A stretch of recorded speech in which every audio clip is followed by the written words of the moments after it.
ఇదే మనం అడిగాం ప్రశ్న, ఇదే ఎస్ఐఆర్లో బయటకు వచ్చింది. 1 కోటి మందిని లిస్ట్ నుంచి తీసేశారు, ఇంకా 1 కోటి మంది ఉన్నారు వెస్ట్ బెంగాల్. 10 కోట్ల మంది బంగ్లాదేశ్ వాళ్ళు ఇండియాలో ఉన్నారు. అది చాలా క్లియర్. అంటే అది వాళ్ళందరూ వెస్ట్ బెంగాల్లో కాదు, చాలామంది, దాంట్లో 90% మంది మిగతా స్టేట్స్లో ఉన్నారు. ఇది చెప్పింది నేను కాదు, శశి థరూర్ ఆయన పుస్తకాన్ని చెప్పింది. ఓకే, సో కాంగ్రెస్ వాళ్ళు వచ్చి నా మీద పడే ముందు శశి థరూర్ ఏం రాశారో విత్ స్టాటిస్టిక్స్ అని చెప్పారు ఈ మాట.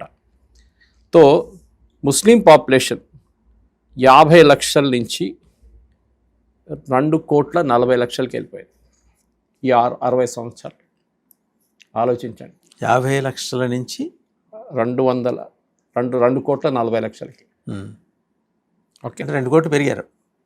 అది సో ఈ డైవర్జెన్స్ ఇదే చూపిస్తుంది మీకు.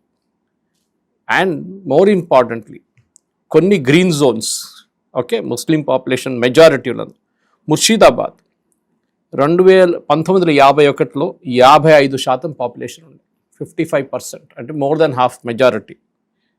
అది 2011కి వచ్చేదాకా 66% అయిపోయింది.